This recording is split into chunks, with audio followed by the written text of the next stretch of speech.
Bapa, kami begini bersyukur karena Tuhan berkenan memakai hidup kami menjadi alat kemuliaan Kristus.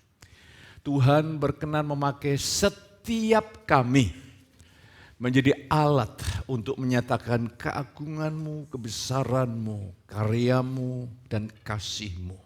Perlengkapi kami dengan firman-Mu Tuhan, sehingga tidak ada satupun yang terlewatkan dari jangkauan ilahi-Mu.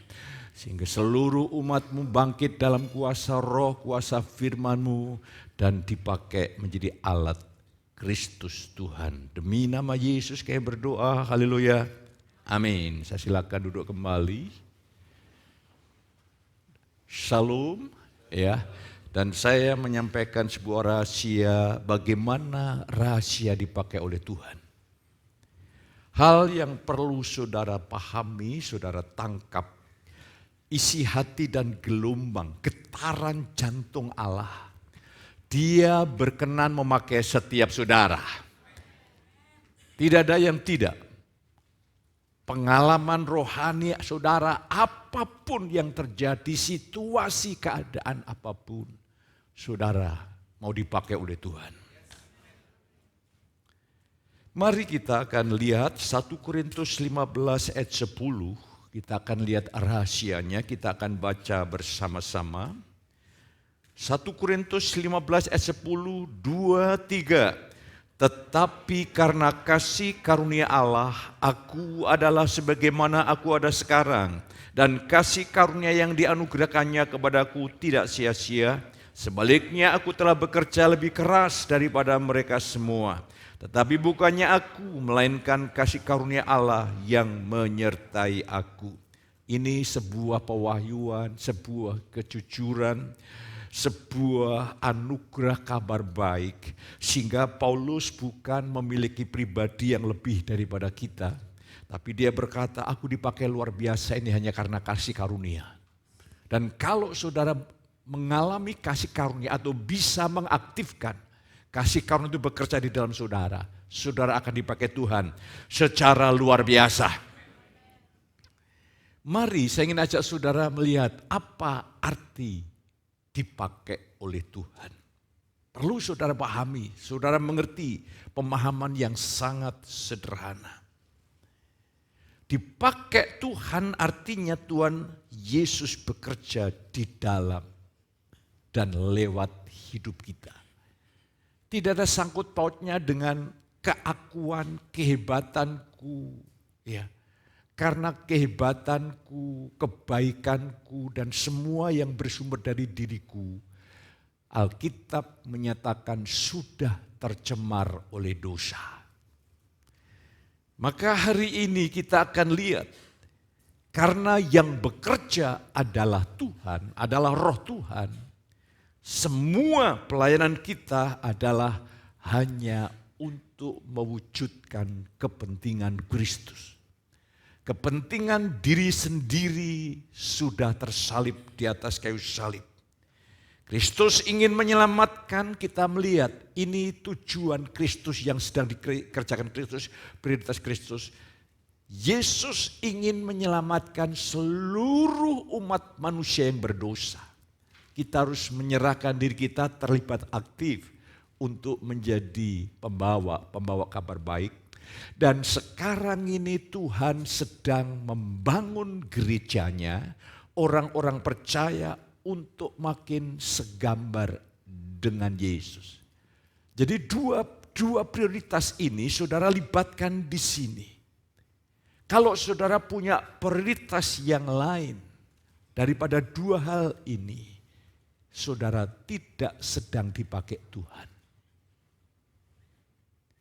Ingat, Tuhan fokus konsentrasinya adalah dia ingin menyelamatkan seluruh umat manusia. Dia ingin sedang membangun gerejanya untuk menjadi dewasa matang, berdiri kokoh di dalam iman, tidak terguncangkan, menjadi alat anugerah Tuhan yang luar biasa. Itu dipakai Tuhan secara luar biasa.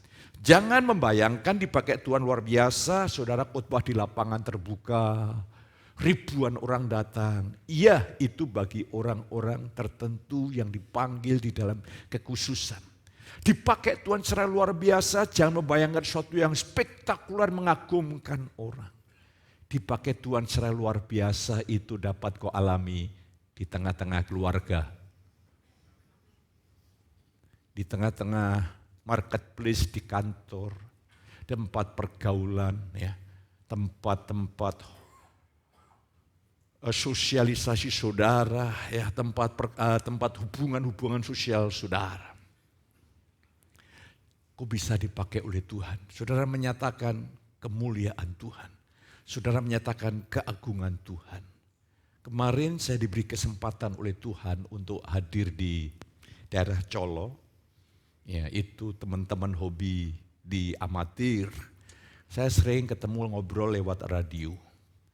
Dan ketika mereka berjumpa, karena saya pakai identitas call sign saya adalah Yangki Brapotu PDT, jadi sudah tahu kalau PDT. Dan ketika saya bertemu, orang-orang berkata, oh Pak Pendeta ternyata ganteng ya. Saya katakan baru tahu ini. Haleluya, haleluya. Saya bisa memancarkan kemuliaan Tuhan, keagungan Tuhan yang luar biasa. Waduh, bersalaman. Lah Tuhan ingin juga begitu. Ada yang bilang awet muda, iya.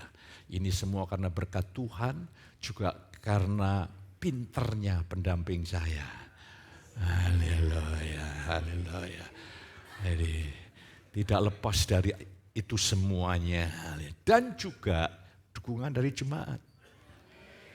Ya, karena tidak ada jemaat yang jengkelkan saya. Haleluya. Kalau menjengkelkan itu namanya exception. Perkecualian. Lah, mari kita lihat. Saya ingin menjelaskan kita ini sebetulnya Tuhan itu kalau saudara baca cepat sekali bisa berubah menjadi Tuhan, Tuhan, Tuhan, Tuhan, Tuhan. Jadi kata Tuhan dan hantu itu sangat dekat dan tipis. Hari ini mari kita mau buka supaya roh Tuhan menolongku. Saudara ini sudah dipakai hantu atau Tuhan, kita lihat. Saya ingin menjelaskan kedagingan, keakuan, dosa, setan itu paralel. Itu paralel.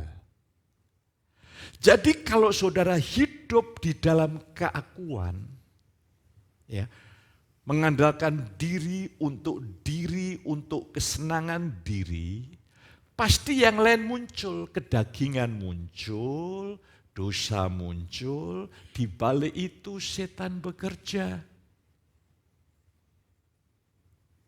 Bapak-bapak, betapa sedihnya kalau kita punya pasangan hidup yang egoistik. Rasanya jengkel, rasanya marah, dan lain sebagainya. Sebaliknya juga, betapa istri-istri tidak bisa bertumbuh nyaman dengan baik kalau punya suami yang egoistik. Jadi kita lihat hari ini, apakah kita dipakai Tuhan atau hantu? Saudaraku, dalam hubungan sosial satu dan lainnya, apakah saudara mengalirkan pengampunan dan kasih? Atau saudara menyimpan sakit hati, kecewa dan luka? Dua hal ini menentukan siapa yang memakai kita. Kalau saudara berkata bukan aku lagi yang hidup dengan Kristus, saudara dipakai Tuhan. Tapi kalau menyimpan kekecewaan, sakit hati, luka hati, saudara sedang menumpuk kekuatan roh jahat.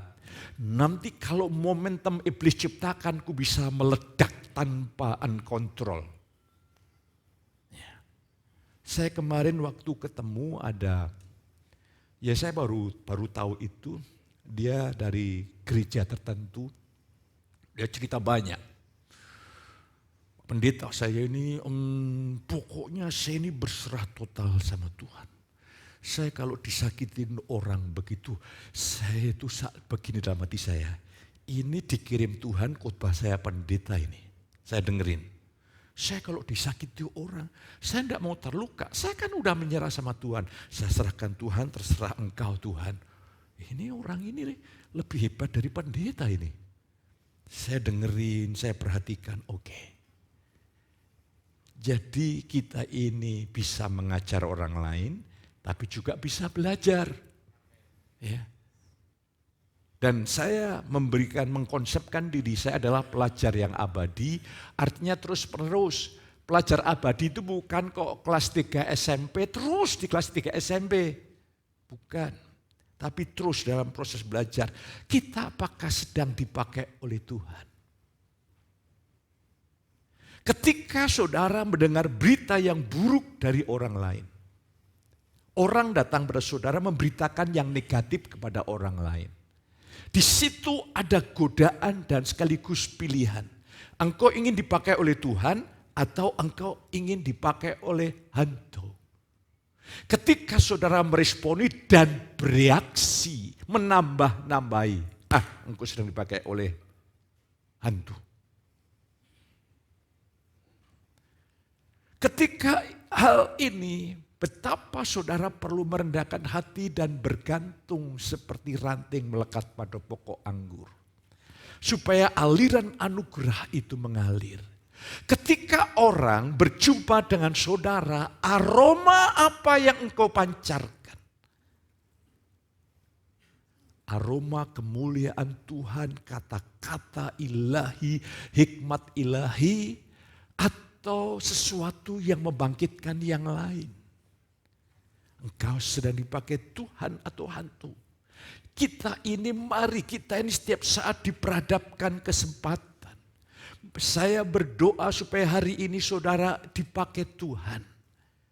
Ibu-ibu, engkau tidak perlu harus Tuhan aku mau dipakai untuk khotbah KKR di pasar. Ibu-ibu di pasar untuk belanja saja. Bagaimana dipakai Tuhan? Ngenyang Lombok hanya kurang 1.000 aja direwangi bertengkar sama penjualnya. Mbok murah hati. Tidak ada amin, tidak apa-apa. Saudara yang kekasih, haleluya. Iya. Jadi saya dulu tuh kalau beli agak royal, tapi saya belajar banyak sama istri saya. Katanya kalau beli tidak menawar itu kok tidak afdol. Pertanyaannya, menawar itu dituntun roh atau dituntun siapa? Itu yang jadi masalah, saudaraku. Saya ingin mengajak saudara, kita ini sedang dipakai siapa? Ya. Sebagai pelayan Tuhan. Saudara aktif dalam pelayanan. Ketika saudara aktif dalam pelayanan tapi melayani dari ego kita. Tanpa sadar saudara sedang memperluas kerajaan gelap. Itulah sebabnya tanggal 16 atau tanggal berapa itu? 16 ada retreat kecil ya bagi guru-guru eksekut dan juga tim doa syafaat saja. Oke. Kita mau garap itu sehari. Dan saya jamin pulang dari retreat kecil mereka akan melompat-lompat mengalami sore-sore kemenangan yang luar biasa. Jadi saya sudah punya gairah untuk apa yang Tuhan mau kerjakan. Lah hari ini secara praktis kita mau hidup yang praktis-praktis saja deh. Karena apa? Karena hidup yang praktis itu sangat penting dan kita ini hidup dalam dunia yang praktis sehari-hari di tengah-tengah keluarga, di tengah-tengah dunia kerja. Saudaraku, tunjukkan sekarang ini kemuliaan terang Tuhan, integritas Tuhan, loyalitas Tuhan, kesetiaan, kebaikan, kemurahan Tuhan. Sekarang ini godaan banyak sekali, ya. Apalagi masa-masa politik seperti ini. Ya. Jangan sampai saudara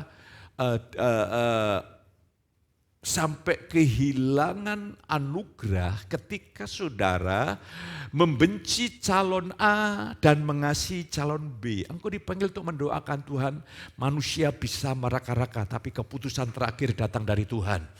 Jadi saudara mulai memunculkan kenabian saudara, doa sapa saudara mulai muncul di situ. Kecuali saudara dipanggil menjadi anggota DPR, dipanggil dalam dunia politik lah, saudara berjuang di sana dengan terang Tuhan. Kalau saya berkata, Tuhan, saya hanya hamba Tuhan. Saya ingin berdiri di hadapan Engkau. Dan tidak ada yang bisa merampas kedaulatanmu. Cukup bagi saya untuk melakukan hal-hal itu. Lah, mari hari ini saudaraku, izinkan roh Tuhan leluasa bekerja melalui saudara. Ya. Dalam diskusi, perdebatan, mengapa saudara tidak harus mengalah dan mencari momentum tepat, mengekspresikan apa yang Tuhan dorong. Kadang-kadang sama istri saya membicarakan sesuatu, ketika membicarakan sesuatu atau orang tertentu, saya disuruh diam, saya diam. Saya bilang saya tidak bisa melanjutkan. Bab kalau saya larut, saya sudah dipakai oleh hantu.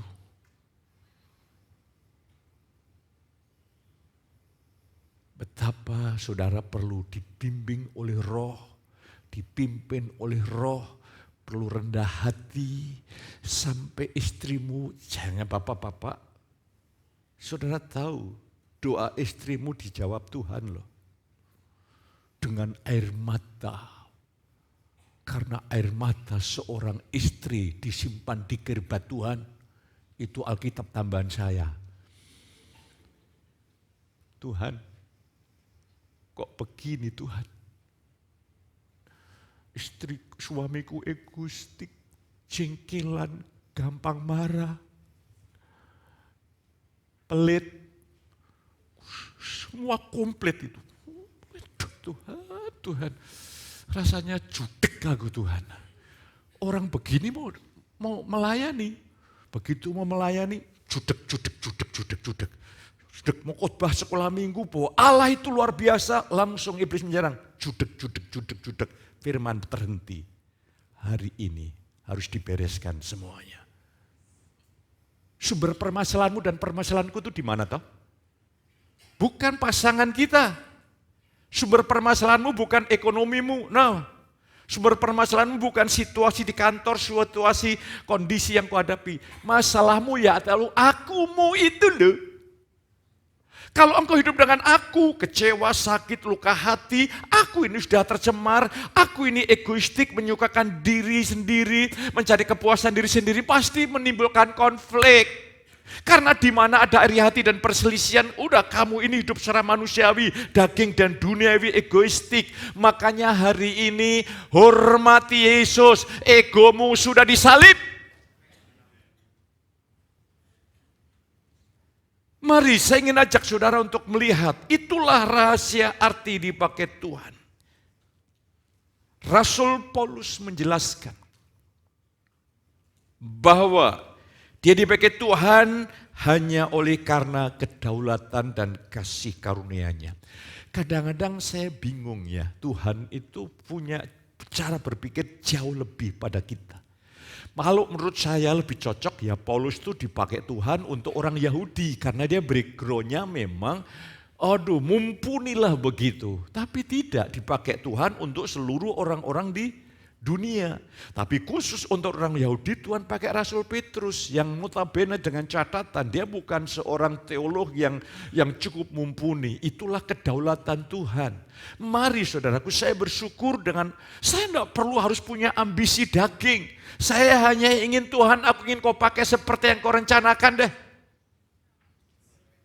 Kalau tidak, ambisi daging menggoda kita.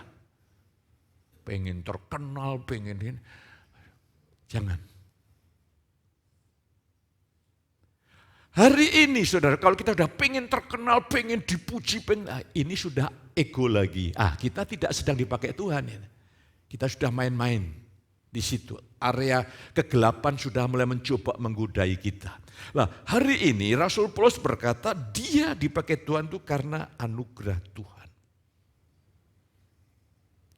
Dan Rasul Paulus yang kedua, dia meresponi anugerah Tuhan dengan segenap hati. Maka dia katakan, aku sebagaimana aku ada itu kasih karunia dan aku tidak menyia-nyiakan.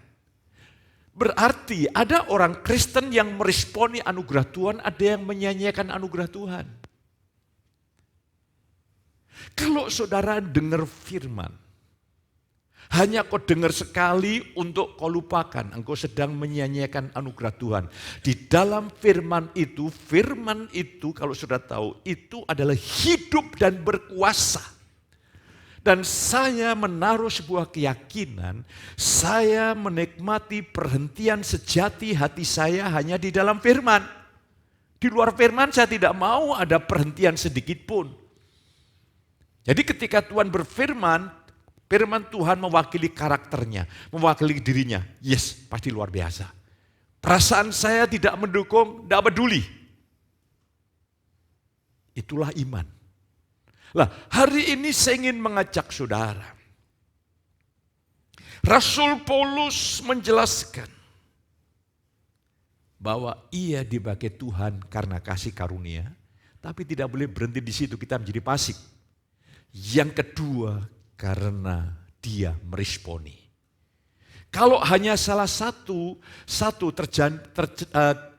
tergoda untuk pasif, yang kedua terlalu aktif tapi tanpa anugerah, daging lagi.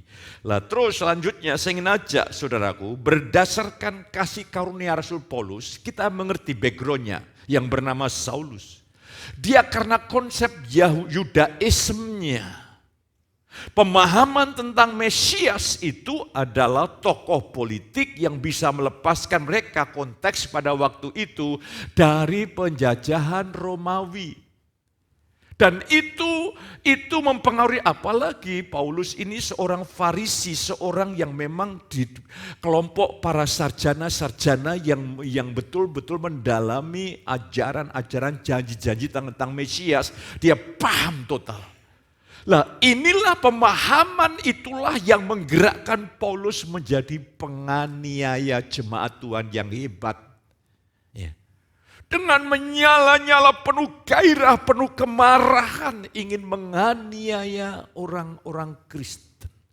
Dia minta legalitas hukum dari mahkamah agama untuk pergi ke Damsyik. Untuk menganiaya orang Kristen di sana, tapi di tengah-tengah perjalanan dia menjumpai sebuah sinar yang lebih terang dari matahari, dan sinar itu dari dalam sinar itu muncul kata-kata, Saulus, Saulus, mengapa engkau menganiaya aku? Dia langsung berkata, Tuhan, siapakah engkau? Aku Yesus yang kau aniaya. Secara praktis, Saulus tidak pernah menyentuh tubuh Yesus secara praktis. Tapi Yesus berkata, mengapa engkau menganiaya aku? Jemaat, kita ini adalah tubuh Yesus. Apa yang kau alami, Yesus alami. Amin. Bapak-bapak, cintai istrimu, itu tubuh Yesus. Yang amin baru 10 orang. Itu jangan saudara sia-siakan loh. Ya. Bahkan Alkitab dengan jelas supaya engkau tidak menerima hukuman didikan yang keras. Hargai ranjangmu. Hargai ranjangmu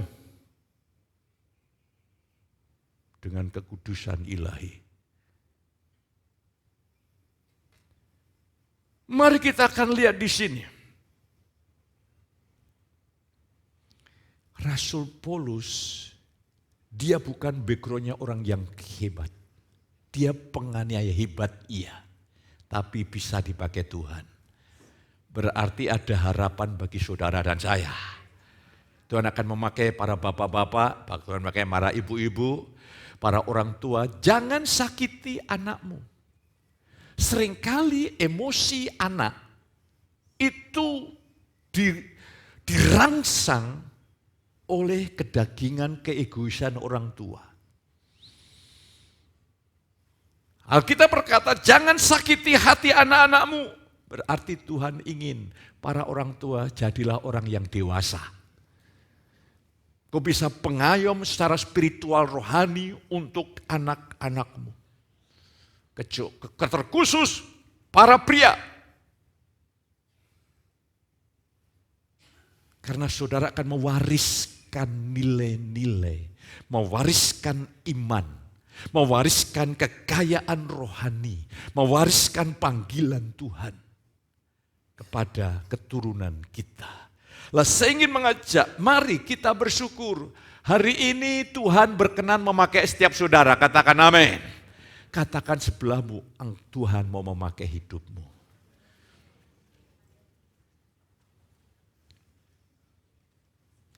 Amin.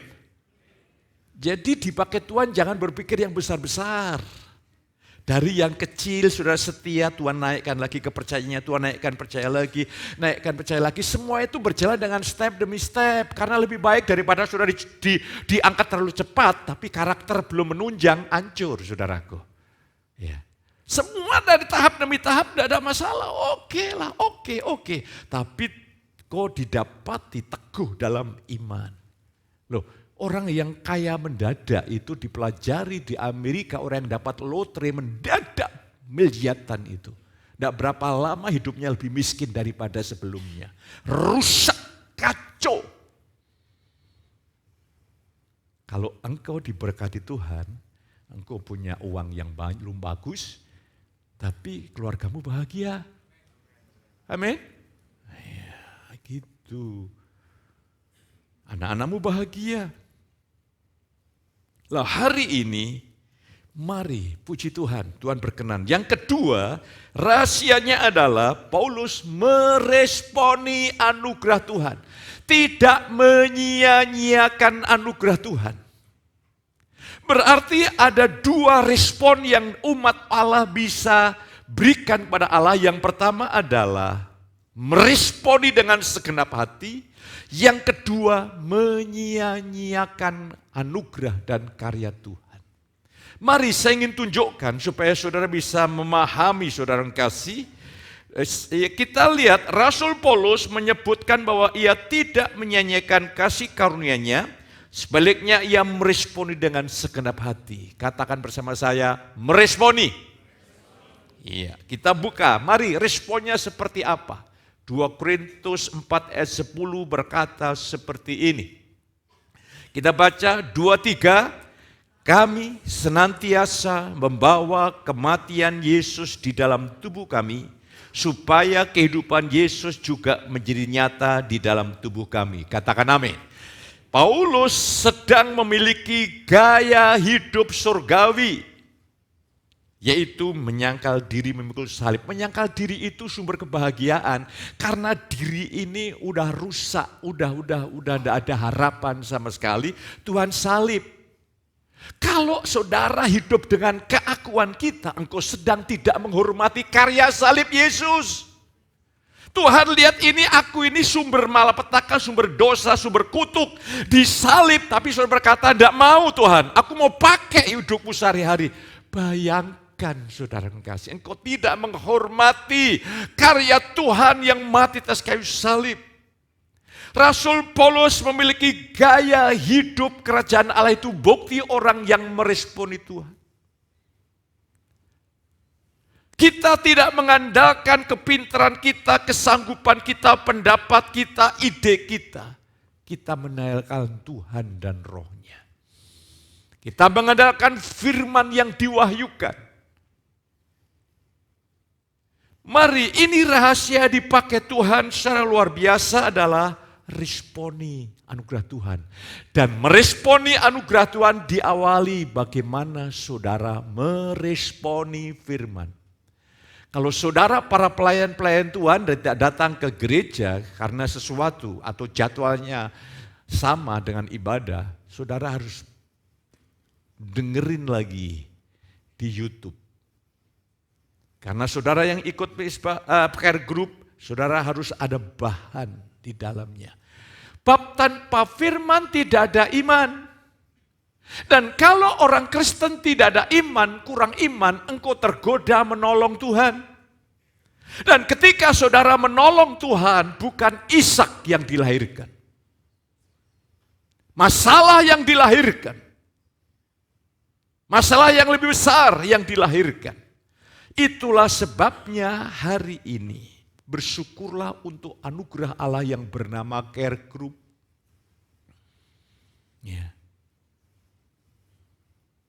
Saya bersyukur dari semua lapisan sudah mewakili.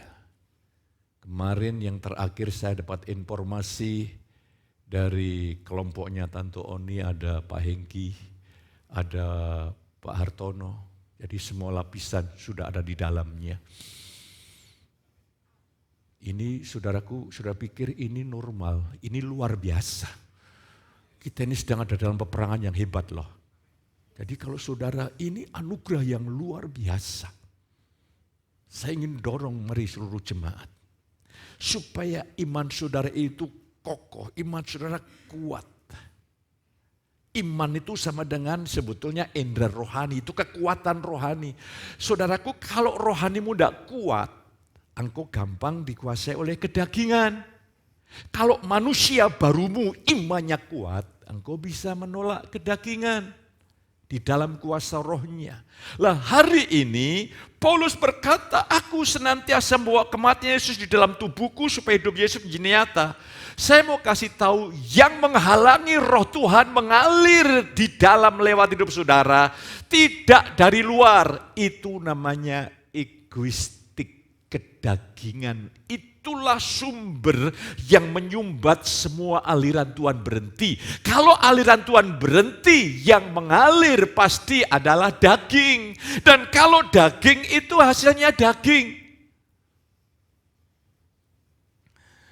Kita harus menolak yang daging begini. Lah bagaimana bisa menolak? Kalau engkau bergantung melekat pada pokok anggur, iman sudah dikuatkan, dikokohkan, diteguhkan lewat care group, lewat doa pribadi, luar biasa. Akhirnya imanmu kuat, kokoh, teguh, kau mulai melihat ketika iblis menggoda. Iblis itu menggoda tidak selalu dosa. Dia ingin menggoda saudara untuk meresponi dengan kemanusiaan kita. Ketika kita meresponi dengan kemauan kita, selanjutnya iblis tidak perlu menggoda. Karena apa yang dari diri sendiri itu buahnya adalah kekuasaan dosa. Lah hari ini mari saya ingin mengajak saudara untuk melihat. Karena saya gembala, saya rindu melihat pertumbuhan saudara. Saya ini bersyukur, berterima kasih. Bertambah usia saya, ya.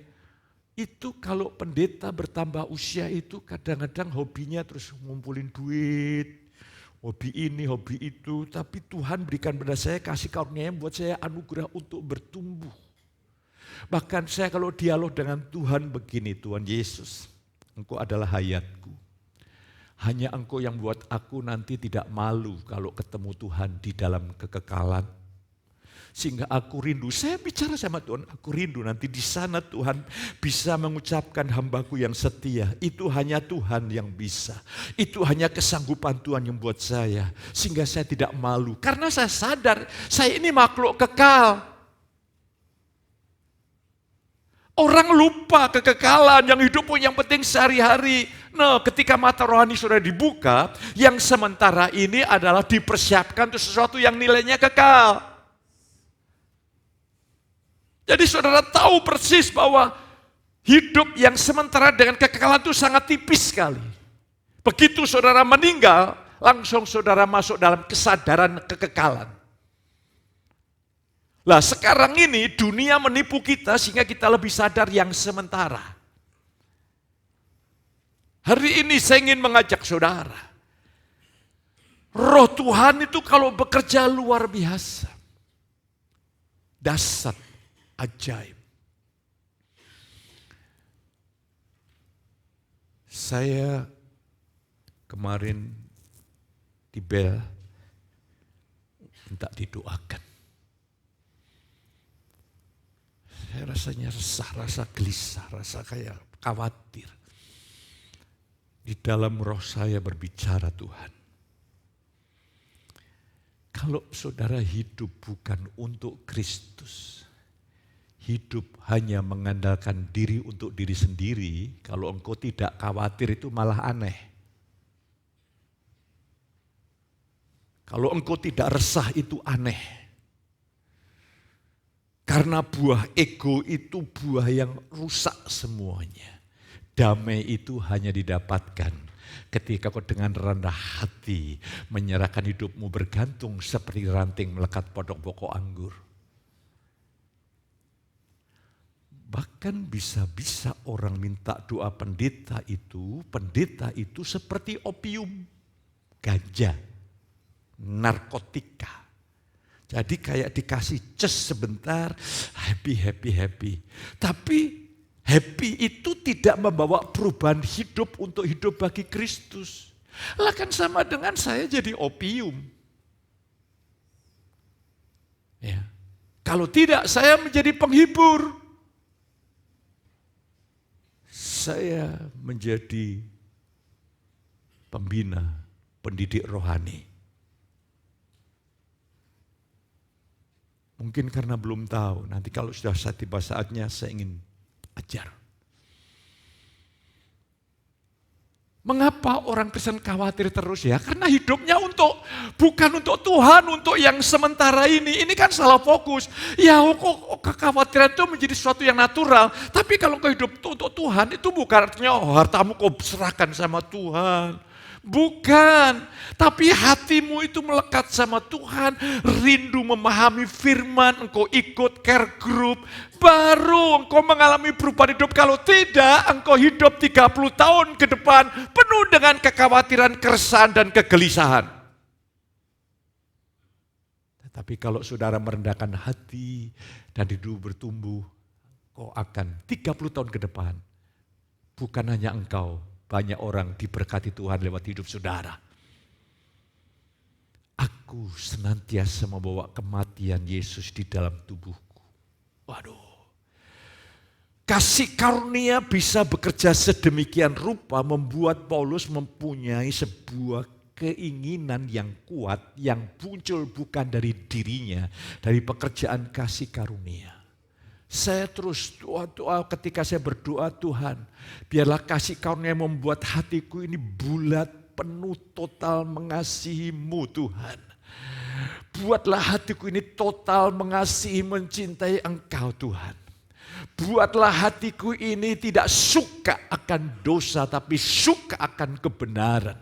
Itu saya rindukan, saya doakan.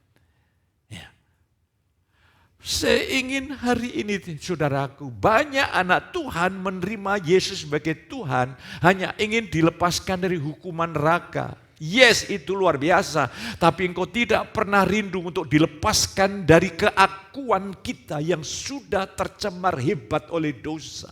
Yang bisa melepaskan keakuan ini hanya Tuhan. Daging tidak bisa menyelipkan daging. Dan kalau saudaraku suami istri masih hidup dalam kedagingan, tidak bertengkar itu malah aneh. Karena Paulus berkata, jikalau di antara kamu ada iri hati dan perselisihan, itu menjadi warna. Lah kalau itu sehari 2 hari enggak apa-apa. Kalau itu kau alami sampai 30 tahun ke depan. Saya berdoa supaya hari ini roh Tuhan menolong saudara. Hidup ini sangat menyenangkan, sangat menggairahkan. Untuk disyukuri. Mari kita merendahkan hati Tuhan. Saya ini udah bobrok, udah rusak. Aku ingin betul-betul mengandalkan Engkau dalam segala perkara. Mari saya ingin ajak saudara, yang kedua yang Paulus lakukan. Ia meresponi anugerahnya dengan sepenuh hati. Ia sangat rindu. Ia sangat merindukan dan mengharapkan Kristus dimuliakan. Di dalam hidupnya, baik oleh hidup dan matinya. Filipi 1 ayat yang ke-20 kita akan lihat. Berkata seperti ini. Sebab yang sangat kurindukan dan kuharapkan ialah bahwa aku dalam segala hal tidak akan beroleh malu. Melainkan seperti dia kala, demikianlah sekarang. Kristus dengan nyata apa? Dimuliakan di dalam tubuhku atau hidupku. Baik oleh hidupku maupun matiku. Ini pekerjaan kasih karunia. Saudara harus merindukan ini, mengharapkan, meminta sampai iman datang, kau mengalami. Sehingga saudara punya kerinduan yang membara, Tuhan, aku rindu Tuhan Yesus dimuliakan dalam tubuhku, baik melalui hidupku, matiku, lewat mulutku, lewat pemikiranku, lewat kata-kataku, lewat aroma yang aku pancarkan, lewat segala sesuatu. Yesus, engkau dimuliakan. Ini kerinduan yang suci, yang hanya bisa ditanam oleh Roh Kudus, Tuhan. Ini rahasia dipakai Tuhan itu, anugerah Tuhan membuat saudara saya rindu untuk Yesus dimuliakan. Sering saya pernah mengatakan Madam Gayen, dia keturunan pangeran. Karena Injil dimasukkan ke penjara. Penderitaannya menjadi kesaksian dalam bukunya. Aku mengubah penjara menjadi surga. Luar biasa. Sehingga hidupnya menjadi kesaksian banyak orang. Menderita bukan karena dosa, karena kebenaran. Dan di dalam penderitaan itu dia bersaksi, aku bisa mengubah penjara menjadi surga. Dan pusat surga itu tidak lain adalah Yesus. Lah kalau Yesus di dalam hidupmu menjadi pusat hidupmu, ya hidupmu menjadi surga itu. Dan orang yang bersinggungan dengan saudara, bersinggungan dengan nature surgawi. Dan itu harus saudara rindukan. Itu harus punya kerinduan yang menyala-nyala. Ya. Ya. Engkau merindukan cuan boleh. Betul ya, nih cuan ya? Ya betul. Boleh, tapi itu tidak boleh mengurangi kerinduan saudara untuk dimuliakan oleh Tuhan. Coba kalau saudara merindukan cuan lebih daripada Tuhan, duit banyak, unkontrol karena buah roh itu penguasaan diri. Hari ini sate kambing, besok sate sapi. Ketemu saya tak sate. Maksudnya saya suruh cek di laboratorium nilainya. Wih bangga, Pak hasilnya tinggi semua. Bukan imannya yang tinggi, kolesterolnya dan sebagainya. Ya, di sini tidak ada di sini. Maksudnya di sini tidak ada prudia. Ini penting saudara kekasih. Yesus rindu dimuliakan. Lewat makan kita pun Yesus dimuliakan. Ada amin?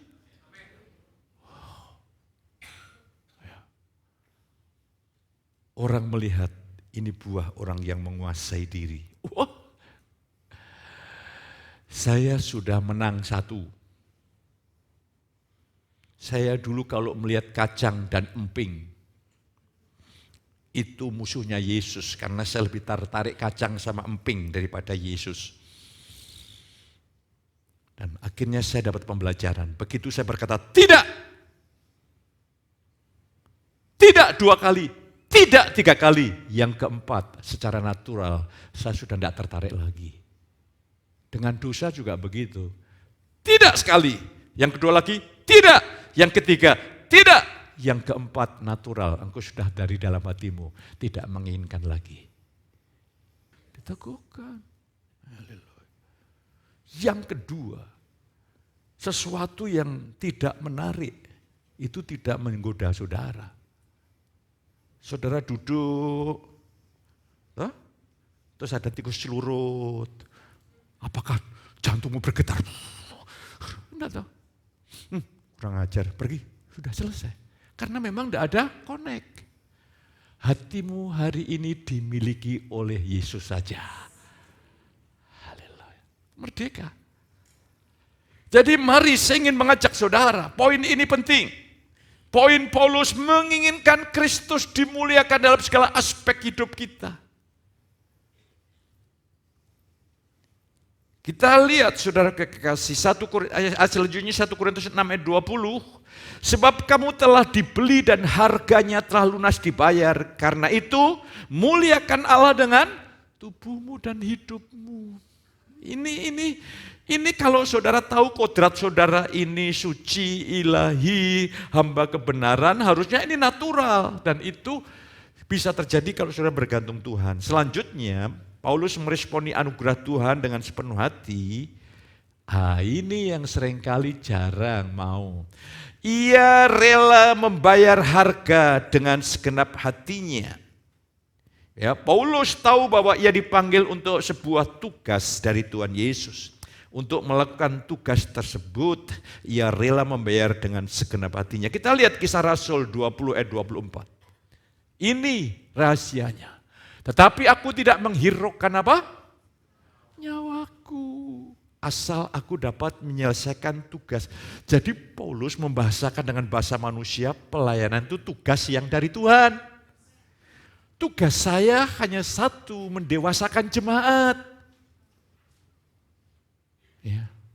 Jadi saya bekerja sama dengan saudara-saudara yang jadi guru di kantor, di mana-mana. Saudara beritakan kabar baik, tempat ini saya didik, saya bina, bertumbuh menjadi matang dewasa. Jadi ini tugas. Paulus tahu dia untuk menjalankan tugas menjadi saksi dari Injil kasih karunia. Dia rela kehilangan nyawa. Kekuatan dari mana? Dia awalnya tidak menyanyiakan kasih karunia. Dan ketika kasih karunia firman saudara dengar, tidak kau sia-siakan. Sebaliknya ingin kau dalami, dan saudara rindu meresponi. Maka firman itu tiba saatnya, karena di dalam benih firman itu ada kuasa. Firman itu tiba saatnya bekerja, mendorong saudara dari dalam. Saudara punya kekuatan supranatural. Aku rela kehilangan nyawa. Ini kalau pelayanan dari roh. Kalau pelayanan dari daging, apa yang aku dapatkan? Nama apa yang aku dapatkan? Uang apa yang aku dapatkan? Tapi bagi orang yang di dalam kepenuhan kasih karunia-Nya, aku tidak peduli semuanya, yang penting aku dapat menyelesaikan tugas dengan sempurna.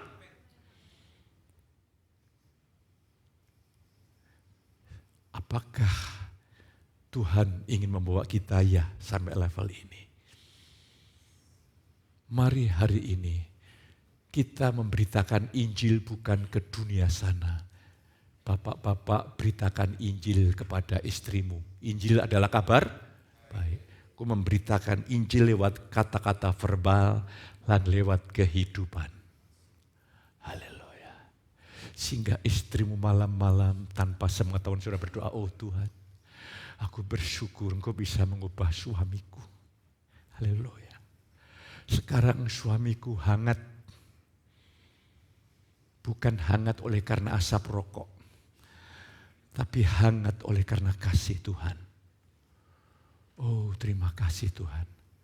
Doa begitu enggak? Betul luar biasa. Haleluya. Ya.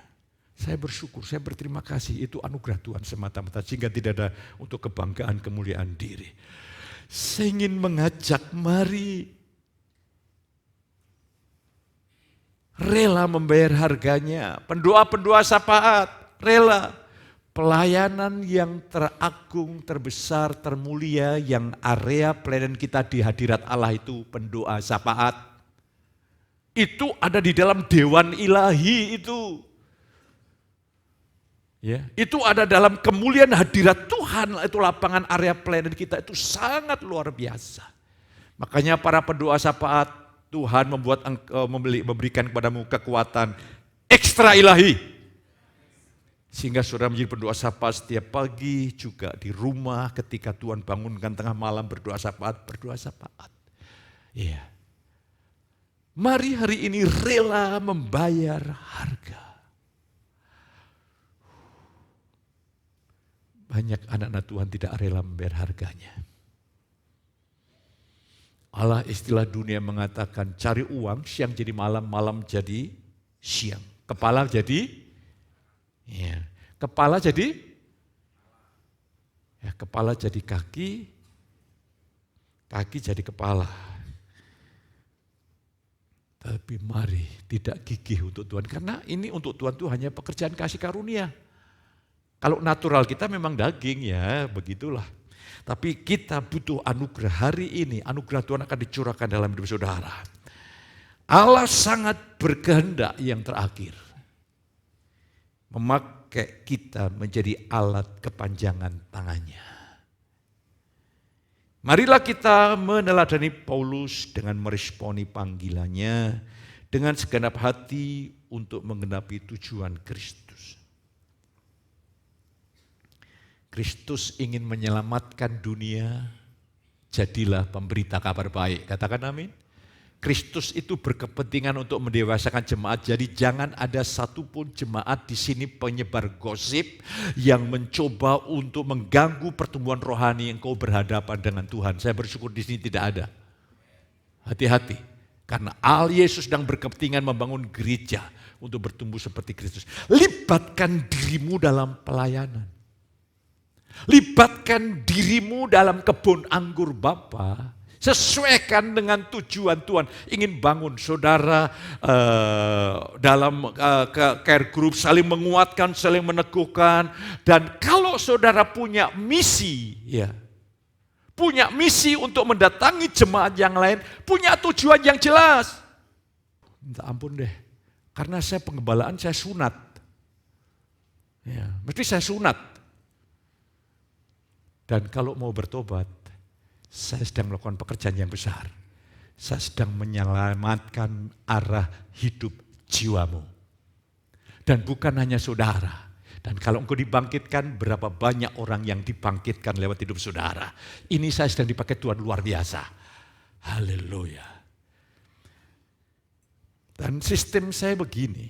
Saya lewat mimbar 1, 2, 3 kali. Dan kalau masih terus dan saya dapat informasi, saya panggil pribadi. 4 mata. Karena Tuhan berkepentingan untuk membangun jemaatnya. Ya, saya khotbah ini bukan tadi pagi, tadi malam geger dengan istri saya sehingga saya limpiaskan dengan jemaatnya. Nah, tapi ini kasih. Kasih, sungguh-sungguh saya mengasihi. Supaya engkau terlepas dari tipu daya roh jahat. Engkau mengalami pekerjaan Tuhan. Tuhan berkehendak memakai saudara. Engkau bisa salah, saya bisa salah. Tapi ketika dengar firman Tuhan, rendahkan hatimu. Maka engkau akan ditinggikan pada waktunya. Tuhan menolong, Tuhan memberkati. Mari kita mau datang kepada Dia. Bertindaklah dengan iman. Jangan menggali-gali apa yang ada dalam perasaan saudara. Tapi terimalah firman. Dan firman itu jaminan yang memuaskan hatimu dan hatiku. Karena firman itu mewakili Allah sendiri. Kita angkat roti. Percayalah bahwa sakit penyakitmu telah ditanggung Yesus 2000 tahun yang lalu. Ketika kau menerima tubuh Yesus, bilurnya bermanifestasi. Akan terus memulihkan, menyembuhkan tubuhmu. Kita terima dalam nama Yesus.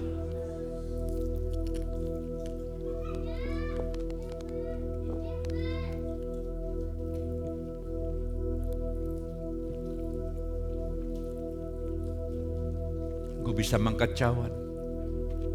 Lewat penebusan Yesus, engkau adalah ciptaan baru. Yang lama sudah berlalu. Kalau yang lama masih mencoba untuk menguasai, mendominasi, hari ini engkau mengalami kemerdekaan. Terimalah semuanya bapak-bapak, ibu-ibu dan anak-anak dan semua saudara. Hari ini hari pembaharuan yang besar. Mari kita minum dalam nama Yesus.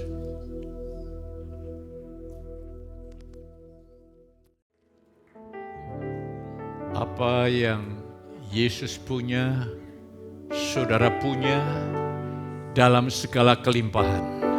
Sehingga pagi hari ini hiduplah dari segala kelimpahan Yesus. Engkau tidak hidup dari apa yang ada padamu, apa yang kau usahakan. Tapi bersumber dari anugerah yang berlimpah-limpah. Angkat tangan saudara. Engkau orang yang sungguh-sungguh diberkati oleh Tuhan, dirahmati dengan kebaikan, kebajikan dan kemurahan Tuhan. Pulanglah penuh dengan sukacita di dalam berkat Bapa, kasih sayang Tuhan Yesus lewat persekutuan Roh Kudus melimpahi saudara ini bagi sampai selama-lamanya. Yang diberkati katakan sama saya.